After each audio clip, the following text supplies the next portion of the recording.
Ethan Garrick, a decorated war veteran, stumbled out of the wreckage of his downed transport ship, his pulse pounding in his ears. The harsh winds of the planet Vale Sarah scoured his exposed face, whipping crimson sand into the open cuts on his arms. The arid air was thick with the acrid scent of burned fuel and scorched metal. His entire unit gone. Ambushed in orbit, their mission to secure diplomatic contact with the Valesarans had ended in fiery ruin. He was alone. Or so he thought. "Stop moving," a soft, lilting voice commanded from the shadows of a jagged canyon wall. Ethan froze, instincts honed from years of combat telling him the voice belonged to no human. Slowly, he turned. Standing no more than 10 feet away was a tall, willowy figure. Her skin shimmered with an opalescent hue that shifted between silver and lavender, and her large, slanted eyes glowed softly, filled with an unsettling calm. "A Valesaran. I mean no harm," Ethan said, raising his hands. His translator implant clicked to life, transforming his words into the alien's melodic tongue. The Valesaran tilted her head, studying him. "You are human." "Yeah, Ethan Garrick," he replied cautiously. "Captain of the Terran Defense Force. Or at least I was. My ship's gone. Crashed. I think I'm the only survivor." "I am RYL," she said simply, her gaze flicking briefly to the smoldering wreckage behind him. "You have brought death to our skies." Ethan grimaced. "It wasn't supposed to be this way. We came in peace." RYL's luminous eyes narrowed. "Peace does not come with weapons." Her hand moved to the sleek staff slung across her back, its surface engraved with intricate, glowing patterns. It was not a weapon, but Ethan could tell it was deadly in the right hands. "I didn't fire the first shot," Ethan said sharply, his voice hardening, "but someone out here sure did." RYL regarded him for a long moment before lowering the staff. "Follow me." RYL led Ethan through a labyrinth of jagged canyons to her village. The sight that greeted them turned his stomach. The settlement had been razed. The once majestic crystalline structures that Ethan had read about in briefing files were now shattered, their fragments glinting like tears in the harsh sunlight. Bodies, Valesarans of all ages, were strewn about, their shimmering skin dulled by death. Ethan swore under his breath. "Who did this?" "The Dretsari," RYL replied, her voice trembling with suppressed rage. "A warlike race. They have hunted us for generations." Ethan frowned. He had heard rumors of the Dretsari, a nomadic race of raiders, but had never encountered them. "Why would they attack you?" "Our world is rich in Vayon crystal," RYL explained. "It powers their ships, their weapons. They seek to strip our planet bare." Ethan knelt beside the body of a young Valesaran child, his jaw tightening.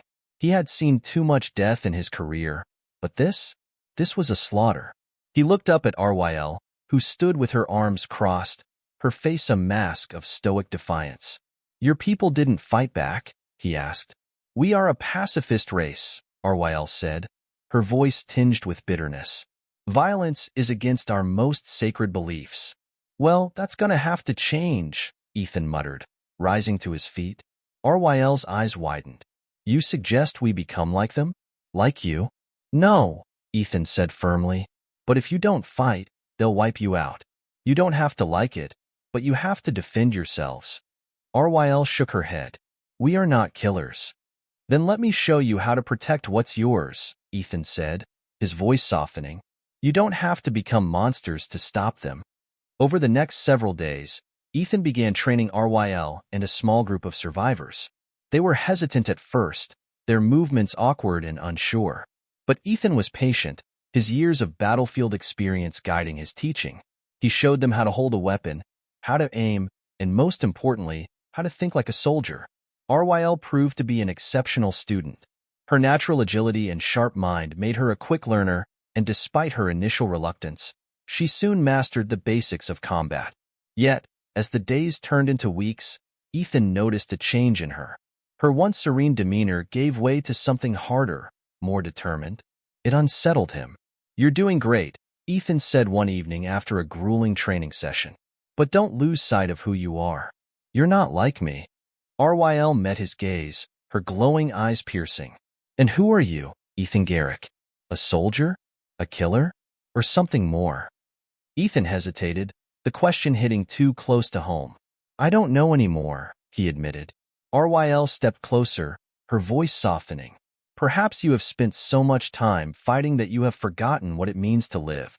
Ethan looked away, her words cutting deeper than he cared to admit. Maybe.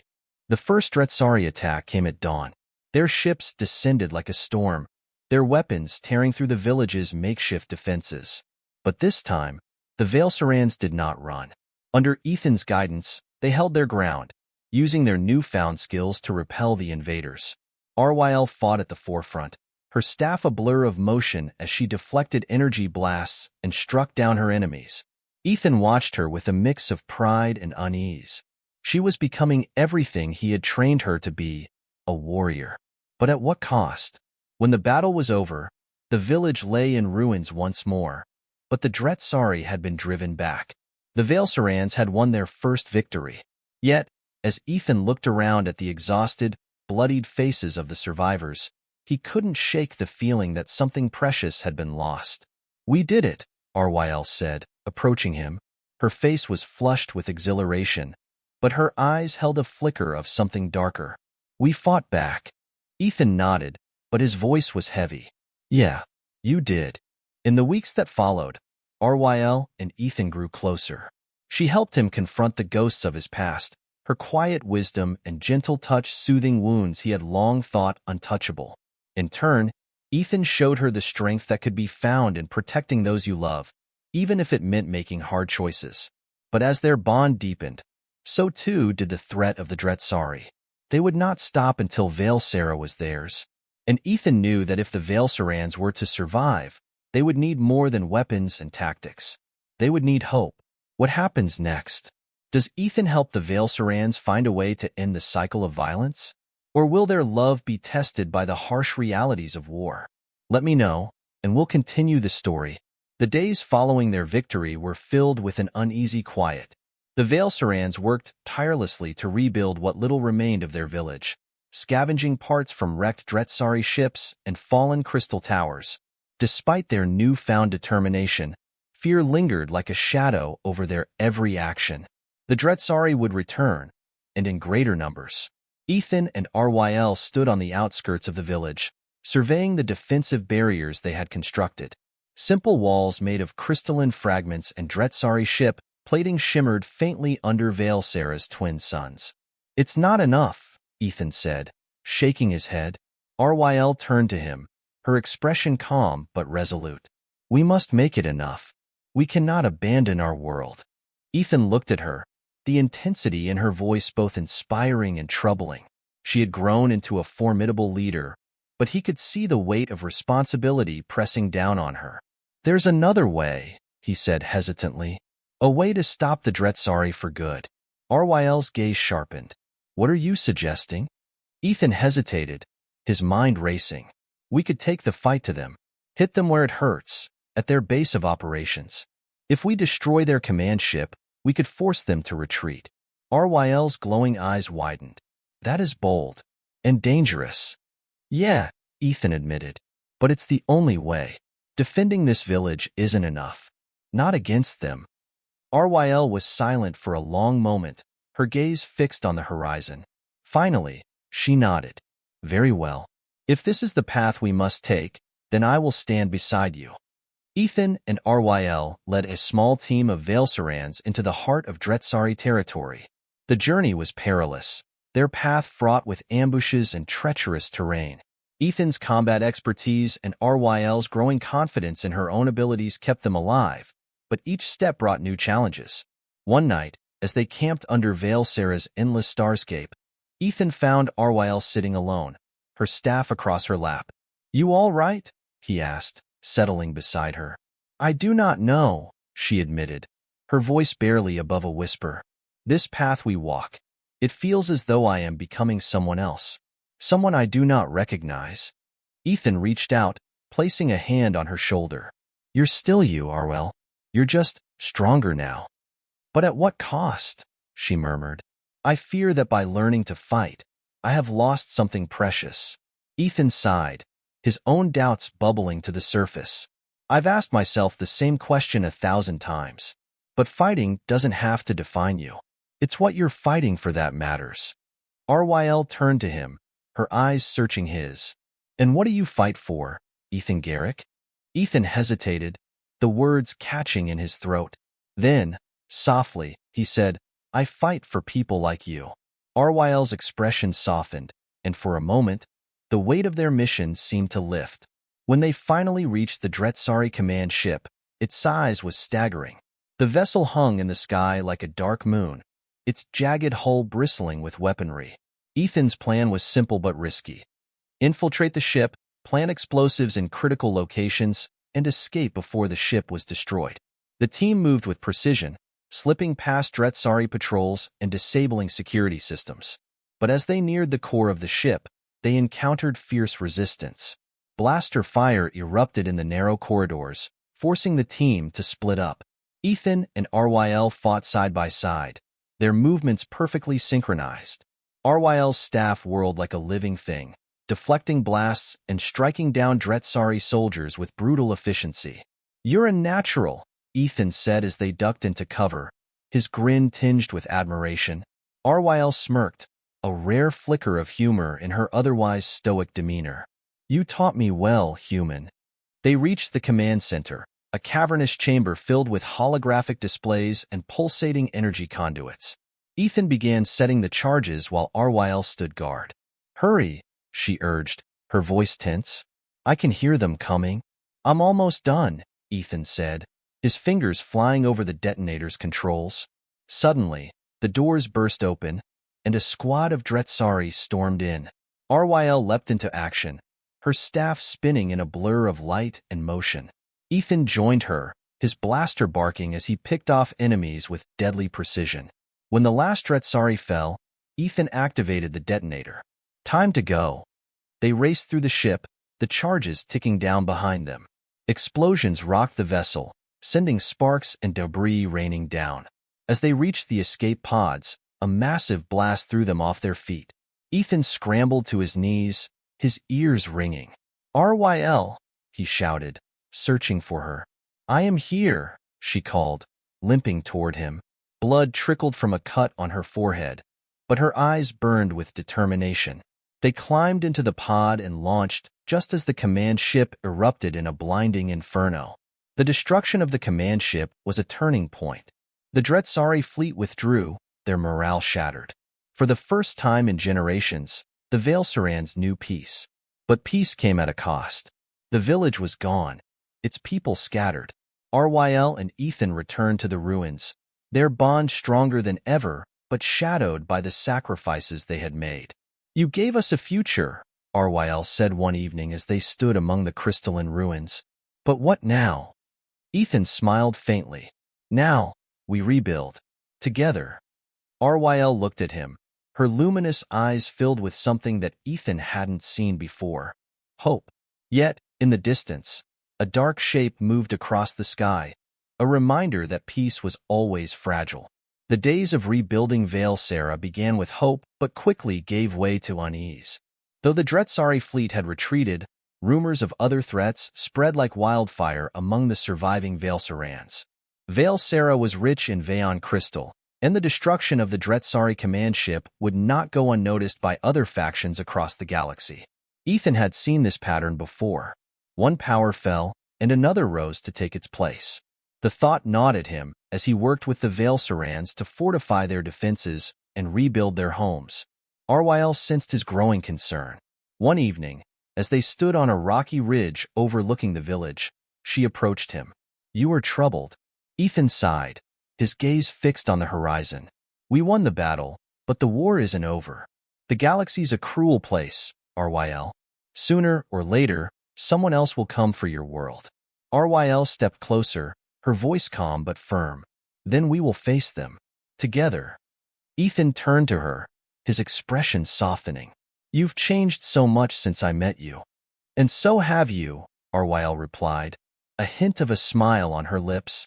Their moment of quiet was interrupted by a distant roar. Ethan's head snapped up, his instincts flaring. A sleek ship, its design unfamiliar, streaked across the sky before descending behind a nearby ridge. "That's not Dretsari," Ethan muttered. "No," RYL agreed, her eyes narrowing. "But it is not one of ours either." Ethan and RYL approached the landing site cautiously, their weapons at the ready. The ship was sleek and angular, its black hull shimmering with an eerie, liquid-like sheen. As they watched from cover, a hatch opened, and a group of figures emerged. The newcomers were humanoid but distinctly alien. Their pale, elongated faces were framed by delicate tendrils that shimmered with bioluminescent light. Their movements were graceful, almost unnervingly so, and they carried no visible weapons. "Identify yourselves," Ethan called, stepping into view with his blaster raised. The leader of the group stepped forward, their voice resonating in a strange, harmonic tone. "We are the Zarian Collective, envoys of peace. We mean you no harm." Ethan exchanged a wary glance with RYL. Peaceful envoys don't usually drop out of the sky uninvited. The Zarian tilted their head, the tendrils around their face pulsing faintly. "We detected the destruction of the Dretsari command ship and came to investigate. Your actions have disrupted the balance of power in this region. We wish to ensure stability." "By stability, you mean taking the Veon crystals for yourselves, don't you?" Ethan asked coldly. The Zarian's glowing eyes flickered. "Our intentions are not hostile, but resources must be managed responsibly." RYL stepped forward, her staff glowing faintly in her hand. "Vale Sarah belongs to its people. We will not trade one oppressor for another." The Zarian studied her for a moment before inclining their head. "We respect your claim, but know this. Others will not be so considerate. If you wish to protect your world, you will need allies." Ethan frowned. "And I'm guessing you're volunteering?" "Precisely," the Zarian said, their voice as smooth as polished glass. "The galaxy is vast and dangerous. Alone, you will fall. Together, we might stand." The Zarian envoys stayed in the village for several days, sharing knowledge about the broader galaxy and its many factions. While they seemed genuine in their offer of alliance, Ethan couldn't shake the feeling that they had ulterior motives. "I don't trust them," he said to RYL one evening. RYL nodded slowly. "Nor do I. But their knowledge could be invaluable. If they speak the truth, an alliance might be our best chance to protect Vale Sarah." Ethan sighed. "You're right, but we need to keep an eye on them. They're playing a long game, and we're just pieces on their board." The Zarian leader, who introduced themselves as Khalith, proved to be both an asset and an enigma. They shared detailed maps of the galaxy, pinpointing key factions that might pose a threat to Vale Sarah. They also offered advanced technology, including energy shields and stealth systems that could bolster the village's defenses. But their generosity came with a price. "The crystals," Khalith said during a private meeting with Ethan and RYL. "We ask only for a modest share of your Veon resources. In exchange, we will protect your world." "No deal," Ethan said immediately. RYL raised a hand, silencing him. "What guarantees can you offer?" Khalith's tendrils pulsed softly. "Our word is our bond. Betrayal is not in our nature." Ethan snorted. "Yeah, I've heard that one before." As tensions simmered, a new threat emerged. Unidentified ships began appearing on the edges of Vale Sarah's atmosphere, their origins unknown. They made no attempts to communicate and vanished before Ethan or the Vale Sarans could intercept them. "It's a scouting party," Ethan said grimly. "Someone's sizing us up." Khalith agreed. "The Dretsari's defeat has drawn attention. Your world is now a beacon for opportunists." RYL's resolve hardened. "Then we must act before they do. Tell us what you know of these ships." Khalith hesitated. "They bear the markings of the Carrick's Dominion, a faction known for its ruthless conquests. They will not negotiate. They will take what they want by force." Ethan clenched his fists. "Then we make sure they don't get the chance." The Carrick's Dominion wasted little time. Within days, their ships reappeared in Vale Sarah's orbit, this time in greater numbers. Their vessels were jagged and obsidian, like shards of a broken galaxy, exuding menace with every silent pass over the planet. Ethan stood on the observation platform of the rebuilt Vale Saran Council Chamber, his gaze fixed on the skies. The Vale Sarans had done their best to prepare, fortifying the village with Zarian energy shields and makeshift defenses, but he knew they were outmatched. "They're not attacking yet," RYL observed, joining him. "They're testing us," Ethan replied, his voice grim. "Seeing how much we're willing to let them get away with." RYL's expression darkened. "They will find us less willing than they expect." Kalith appeared beside them, their movements silent. The Carracks are not known for patience. If they have not attacked, it is because they are waiting for an opportunity.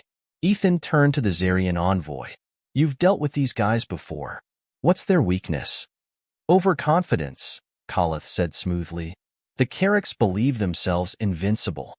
If we exploit their arrogance, we may gain the upper hand." "And how do we do that?" RYL asked. Kalith's glowing eyes met hers. "A ruse. Draw their fleet into a trap. Use their aggression against them." Ethan considered the idea, his mind racing. "We'd need bait. Something big enough to make them commit their forces." "Vayon crystals," Kalith said without hesitation. RYL stiffened. "You would risk the very resource they seek to protect?" "If we do nothing, they will take it anyway," Kalith said calmly. "Better to use it to your advantage." Ethan looked at RYL. "It's risky, but it might work. What do you think?" RYL hesitated, her gaze shifting to the horizon. "If this is the path we must take, then so be it. But we must ensure the Carracks do not survive to plunder our world." The plan was simple in theory but dangerous in execution. A shipment of Vayon crystals, packed into a heavily modified Dretsari cargo ship, would serve as bait. The ship's automated systems would broadcast a false signal, luring the Carracks fleet into a narrow canyon where the Veilsarans had set up their defenses. Ethan and RYL led the operation, working tirelessly to prepare the ambush site. The Zarian technology proved invaluable, allowing them to rig the canyon walls with energy mines and shield generators. On the day of the operation, Ethan stood with RYL on a ridge overlooking the canyon. Below them, the bait ship idled, its engines humming softly. "You ready for this?" Ethan asked, checking his blaster. RYL tightened her grip on her staff. "No, but readiness is a luxury we cannot afford." Ethan smiled faintly. "You're starting to sound like a soldier." "And you are beginning to sound like a philosopher," RYL replied, a rare note of humor in her voice. The first Carrack ships arrived within hours, their dark hulls gleaming under Veilsara's twin suns. Ethan watched as they moved into the canyon, their formation tight and disciplined. "They've taken the bait," RYL said quietly. Ethan nodded. "Now comes the hard part." As the Carrack's fleet descended into the canyon, the Veilsaran forces sprang into action. Energy mines detonated along the canyon walls, sending waves of fire and debris cascading down onto the invaders. Hidden turrets, powered by Zarian technology, erupted with precision fire, targeting the Carrack ship's weak points. Ethan and RYL led a ground assault, coordinating with the Veilsaran warriors who had trained under Ethan's guidance. RYL moved like a force of nature, her staff glowing as she deflected enemy fire and struck down Carrack soldiers with devastating efficiency. The battle was chaotic and brutal. Despite their careful planning, the Carracks were relentless, their superior firepower pushing the Veilsarans to their limits. Ethan found himself face-to-face with a Carrack's commander, a towering figure clad in jagged, obsidian armor. The alien's blade gleamed as it swung toward him, and Ethan barely managed to block the strike with his blaster rifle. "Not today," he growled, driving his weapon into the alien's midsection and pulling the trigger. Nearby, RYL engaged another group of Carrack soldiers, her movements a blur of precision and fury. Her staff cracked against their armor, and with each strike, she pushed them back. "Ethan," she shouted. "The charges." Ethan turned to see the remaining energy mines flickering, their systems damaged in the crossfire. He sprinted toward the control panel, dodging enemy fire as he went. "Cover me," he shouted. RYL leapt into action, placing herself between Ethan and the advancing Carrack's forces. She fought with a ferocity that stunned even the most seasoned Veilsaran warriors, her determination unwavering. Ethan reached the control panel and activated the final charges. The canyon walls erupted in a massive explosion, burying the Carrack ships under tons of rubble. When the dust settled, the battlefield was eerily quiet. The Carrick's fleet was decimated, their forces scattered. But the victory came at a cost. The canyon was littered with the bodies of Vale-Saran warriors, their sacrifice a stark reminder of the price of freedom. Ryl stood among the survivors, her staff clutched tightly in her hand. Her shimmering skin was streaked with blood and dirt, but her eyes burned with resolve. "We did it," Ethan said, approaching her. "At great cost," Ryl replied, her voice heavy with grief. Ethan placed a hand on her shoulder. "It was worth it. Your people have a chance now, a real chance." Ryl looked at him, her expression softening. "Thanks to you." Ethan shook his head. "No, thanks to us." As the Vale-Sarans mourned their losses and began rebuilding once more, Ethan and Ryl stood on the same ridge where they had planned the ambush. "What now?" Ryl asked, her gaze distant. Ethan smiled faintly. "That's up to you. This is your world, your people. And you? I think I might stick around for a while," Ethan said, a hint of warmth in his voice. Ryl turned to him, her expression unreadable. "Good. There is much work to be done, and I would not do it without you." The weeks after the Carrick's defeat passed with relative calm, but the reprieve felt precarious, like the eye of a storm. Vale-Sara's survivors worked tirelessly to restore their homes and fortify their defenses. Ethan and Ryl assisted wherever they could, though the weight of unspoken concerns hung between them. One evening, a disturbance shattered the uneasy peace. A massive ship appeared in Vale-Sara's skies, larger than anything the Vale-Sarans had seen before. Unlike the jagged designs of the Dretsari or Carricks, this ship was sleek and smooth, its hull a perfect black that absorbed all light. It hovered ominously, silent and still, as if waiting. Ethan's stomach churned. "I've got a bad feeling about this." Ryl's expression was grim. "What do they want?" Before anyone could answer, a beam of light shot from the ship, striking the ground in the heart of the village. The light coalesced into a humanoid figure, a hologram. The figure was tall and imposing, cloaked in flowing robes that seemed to shift and shimmer like liquid metal. Its face was obscured by a mask of shifting geometric patterns, its voice a deep, resonant echo. "People of Vale-Sara," the hologram began, its tone calm but menacing. "We are the Void Dominion, heralds of the greater balance. Your recent activities have disrupted the delicate equilibrium of this sector. Surrender your Vayon crystals and submit to our authority, or face annihilation." The crowd murmured in fear, but Ryl stepped forward, her staff glowing faintly in her hand. "Vale-Sara is not yours to take. We will not bow to another conqueror." The figure turned its gaze toward her, its shifting mask reflecting her image back at her. "Brave words, but bravery will not save you. Consider this your only warning." With that, the hologram vanished, and the ship disappeared into the void, leaving behind an oppressive silence. Ethan and Ryl gathered with the Vale-Saran Council and Khalith in the rebuilt council chamber to discuss the Void Dominion's ultimatum. "They're testing us," Ethan said, pacing the room, "trying to see how much resistance we'll put up." "The Void Dominion is no ordinary foe," Khalith warned. "Their reach extends far beyond this sector. They do not conquer with brute force, but through calculated subjugation. They will find your weaknesses and exploit them." Ryl's voice was steady but resolute. "Then we must show them that we have no weaknesses to exploit." Ethan turned to her. "That's easier said than done. We need intel, who they are, what they want beyond the crystals, and how they fight." Khalith inclined their head. "The Zarian archives contain records of the Void Dominion. I will share what I can." Ryl nodded. "Good. We will prepare for their return.